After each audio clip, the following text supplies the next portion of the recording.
ایک اور نیا مسئلہ جنم لے رہا ہے اور وہ افغان ریفیوجیز کے حوالے سے ہے. پاکستان سے انہیں واپس بھیجا جا رہا ہے. جو بہت سارے دوسرے کنسرنز اس سارے کے ساری صورتحال میں پیدا ہو رہے ہیں، وہاں ایک کنسرن یہ بھی ہے کہ جو افغان بچیاں ہیں جو یہاں پر تعلیم حاصل کر رہی ہیں، جو خواتین ہیں جن کو ظاہر ہے یہاں پر آزادیاں بھی حاصل ہیں، انہیں بھی ایک ایسے ملک پہ بھیجا جا رہا ہے جہاں پر خواتین پر سختیاں ہیں، انہیں آزادی حاصل نہیں ہے، بچیوں کو تعلیم کی اجازت نہیں ہے. اس حوالے سے آپ کی کیا رائے ہے؟ یہ بہت ہی مشکل وقت ہے تمام افغان فیملیز کے لیے کہ ان کو واپس فورسفلی بھیجا جا رہا ہے افغانستان. اور کچھ فیملیز ایسی ہے جو 2021 میں طالبان کے تھریٹس کی وجہ سے پاکستان میں آئی، اور ان میں بہت زیادہ خواتین ایکٹیوسٹ بھی شامل ہے جن کی فیملیز اور جن کو خطرہ ہے اگر وہ واپس گئی. اس کے ساتھ ساتھ ایسی فیملیز بھی ہے جو پاکستان میں 20-30 سالوں سے رہی ہے اور ان کے بچے ہیں، ان کی بچیاں ہیں جو اسکولوں میں پڑھ رہے تھے. اور اب جب آپ فیملیز کو واپس فورس کرتے ہو تو بچوں کو اس کے ساتھ اپنا اسکول بھی چھوڑنا پڑ رہا ہے. اور میں بہت ہی پریشان ہوں ان بچوں کے لیے کہ وہ کبھی اسکول نہیں دیکھ پائے گی اگر وہ انہیں واپس افغانستان بھیجے. یہ ایک بہت ہی ایک ظالمانہ قدم اٹھایا گیا ہے.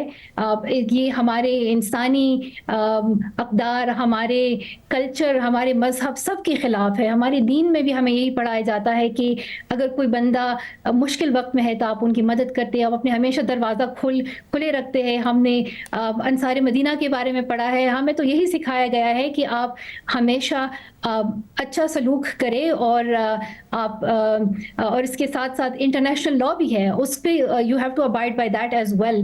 تو میں ریکویسٹ کروں گی پاکستانی اتھارٹیز سے کہ وہ اس فیصلے کو واپس کر لے اور تمام افغان جو ریفیوجیز ہیں ان کو سپورٹ دے اور یہ یقینی بنائے کہ وہ جو خواتین اور لڑکیاں ہیں وہ کسی ایسے ملک میں نہ جائے جن سے ان کے تمام حقوق واپس چھینے جائیں. ایک اور المیہ ملالہ وہ غزہ کا ہے جہاں پر تقریباً 16,000 شہری مارے جا چکے ہیں، جن میں سے 7,000 سے زائد بچے ہیں، 5,000 خواتین ہیں. اس میں بھی ہمیں نظر آتا ہے کہ جو دنیا کی طاقتور حکومتیں ہیں، جو ممالک ہیں، یا تو وہ دوسری طرف دیکھ رہے ہیں یا پھر اسرائیل کو باقاعدہ سپورٹ کر رہے ہیں. اور اسرائیل یہ سارے کے سارے مظالم ڈھا رہا ہے یا تو ان کی سپورٹ سے یا پھر ان کی خاموشی سے.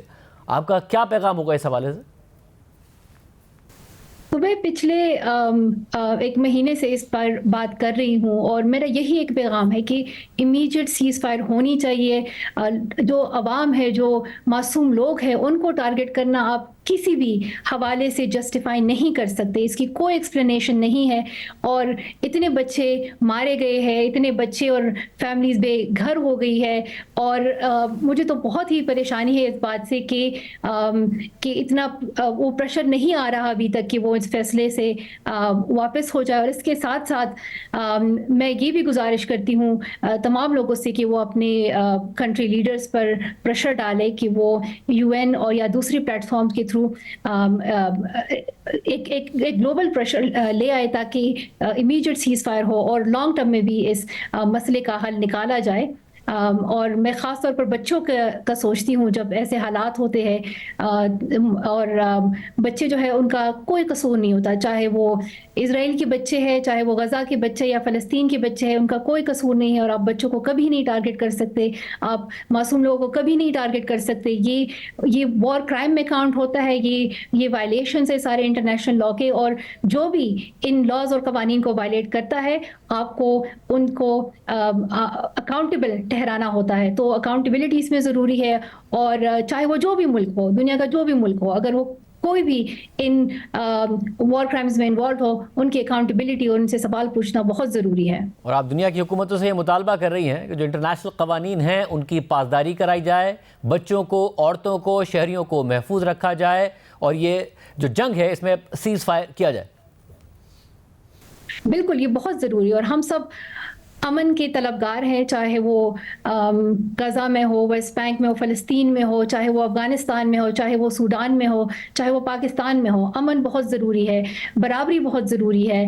اور ہمیں اس پہ کام کرنا چاہیے. یہ چیزیں خود نہیں آتی، ہم لوگ اس کو ہی یقینی بنا سکتے ہیں. تو میں لیڈر سے، لوگوں سے، سب سے مطالبہ کرتی ہوں کہ ہمیں محبت اور ٹالرنس اور برداشت اور اس قسم کی ویلیوز پہ کام کرنا چاہیے، اور یقینی بنانا چاہیے کہ ہم ایک ایسے معاشرے میں رہیں جس میں سب لوگ کے برابر کے حقوق ہو اور کسی بھی ان کی بنیادی انسانی حقوق نہ چھینے جائے، خاص طور پر جو فلسطین کے بچے ہیں یا جو افغانستان کے بچے ہیں اس وقت۔